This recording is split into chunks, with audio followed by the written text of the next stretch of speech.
ಸಾಂಕೇತಿಕವಾದ ಇವತ್ತು ದೌರ್ಜನ್ಯ ಕಾಯ್ದೆ ವಿರುದ್ಧ ಒಂದು ಧರಣಿ ಸತ್ಯಾಗ್ರಹವನ್ನು ಪ್ರತಿಭಟನೆ ಹಮ್ಮಿಕೊಂಡಿದ್ದೀವಿ.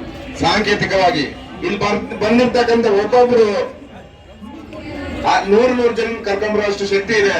ಆದ್ರೆ ಈ ದಿನ ನಡೆದಿದ್ದು ಕಡಿಮೆ ಅವಧಿಯಲ್ಲಿ ಕಡಿಮೆ ಒಂದು ಸಂವಹನ ಮುಖಾಂತರ ಇಷ್ಟು ಜನ ಬಂದಿದ್ದೀರಾ. ಇನ್ನು ಇದಕ್ಕೆ ಬಹಳ ಟೈಮ್ ಸಿಕ್ಕಿದ್ರೆ ಇದೇ ನಮ್ಮ ಯು ಕೃಷ್ಣಮೂರ್ತಿ ಅಣ್ಣನವರು ನ್ಯಾಷನಲ್ ಕಾಲೇಜ್ ಮೈದಾನದಲ್ಲಿ ಐತಿಹಾಸಿಕವಾದ 5 ಲಕ್ಷಕ್ಕೂ ಮಿಗಿಲಾಗಿ ಜನಗಳನ್ನು ಸೇರಿಸಿದ್ರು. ಆ ದಿನ ನಾವು ಮರಿಬಾರದು. ಒಂದು ಅಷ್ಟು ಜನ ತಗೊಂಡ್ ಬರೋ ಶಕ್ತಿ ಇದೆ. ಏನಾರ ಕಾಲ ಕಮ್ಮಿ ಇತ್ತು. ಈಗ ಅಧಿಕಾರ ಅವ್ರ ಕಾಲದಿಂದ ಅಧಿಕಾರ ಉಂಡೋದರು ನಮ್ಮಲ್ಲಿಲ್ಲ, ಬಂದು ಕುತ್ಕೊಂಡಿಲ್ಲ. ಆದ್ರೆ ಇಲ್ಲಿಂದನೇ ಅಂತಾರೆ, ಇಲ್ಲಿರೋಂತಾರೆ ಅಧಿಕಾರ ಮುಂದೆ ಪಡಿತಾರೆ. ಅದಕ್ಕೆ ನೀವೆಲ್ಲ ಸೇರಿದ್ದೀರಾ. ಇದೊಂದಾದ್ರೆ ಮತ್ತೆ ನಾವು ದೌರ್ಜನ್ಯ ಕಾಯ್ದೆ ಹಕ್ಕನ್ನ ದಯವಿಟ್ಟು ಎಲ್ಲ ಆ ಕಡೆ ಈ ಕಡೆ ನಿಂತಿರೋರು ಮಧ್ಯೆ ಬಂದು ಕೋರ್ಬೇಕಾಗಿ ವಿನಂತಿ. ಇಲ್ಲಿ ಯಾರು ಬರ್ತಾರಪ್ಪ ನಮ್ಮ ಅಳನನ್ನ ತೋಡ್ಕೊಂಡ ಮೇಲೆ ಒಂದು ನಮ್ಮ ಅಳನ ಕೇಳಲಿಕ್ಕೆ ಅಂದ್ರೆ ಬಂದಾಗ ನನಗೆ ಬಹಳ ಖುಷಿ ಆಯ್ತು.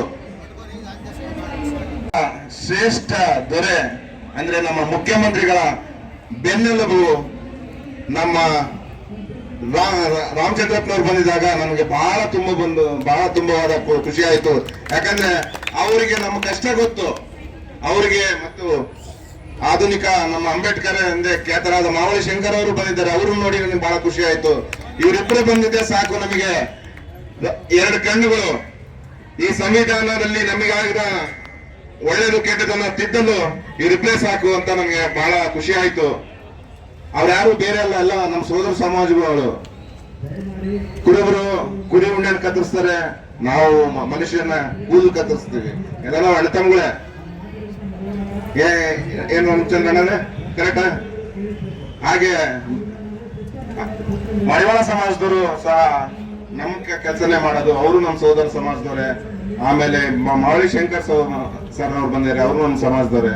ಸರ್ ನಮ್ಗೆ ಆಗ್ತಿರೋ ಅನ್ಯಾಯ ನೀವು ನಮ್ಮ ರಾಜ್ಯದ ದೊರೆ ಮುಖ್ಯಮಂತ್ರಿ ಸಿದ್ದರಾಮಯ್ಯನವರಿಗೆ ಖಂಡಿತವಾಗಿ ತಲುಪಿಸಬೇಕು. ಮಧ್ಯದಲ್ಲಿ ಬಹಳಷ್ಟು ವಿಷಕಾರಿ ಜಂತುಗಳು ಬಂದು ನಿಮ್ಮನ್ನು ತಡೆಬಹುದು. ಅದನ್ನೆಲ್ಲ ದಾಟಿ ನೀವು ನಮ್ಮ ಮನವಿಯನ್ನು ಪುರಸ್ಕರಿಸಿ ಅದನ್ನು ಕಾಯ್ದೆಯನ್ನು ಜಾರಿಗೆ ತಂದೇ ತರ್ತೀರಾ ಅಂತ ಇದೆಲ್ಲ ಸಭೆ ಪರವಾಗಿ ನಾನು ನಂಬ್ಕೊಂಡಿದ್ದೀನಿ ನಿಮ್ಮನ್ನ.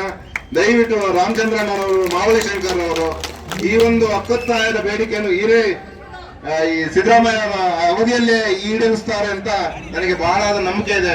ನಿಮ್ಮೆಲ್ಲರ ಪರವಾಗಿ ನಾನು ಅವ್ರನ್ನ ವಿನಯಪೂರ್ವಕವಾಗಿ ಕೇಳ್ಕೊಂತಿದ್ದೀನಿ. ದಯವಿಟ್ಟು ಈ ಕೆಲಸ ಮಾಡಿಕೊಡ್ಬೇಕು. ಯಾಕಂದ್ರೆ ಮಾವಳಿ ಶಂಕರ್ ಸರ್ ಆರ್ಟಿಕಲ್ 341 ಹೇಳುತ್ತೆ ನಾವು ಅನ್ಸಿಯೇಬಲ್ ಅಂತ. ಅನ್ಸಿಯೇಬಲ್, ಅನ್ಟಚಬಲ್ ಬೇರೆ ಎಲ್ಲ ಅಣ್ಣತಮ್ಮಗಳಿದ್ದಂಗೆ. ನಮ್ಮನ್ನು ಎಸ್ಸಿಗೆ ಸೇರಿಸಬಹುದು.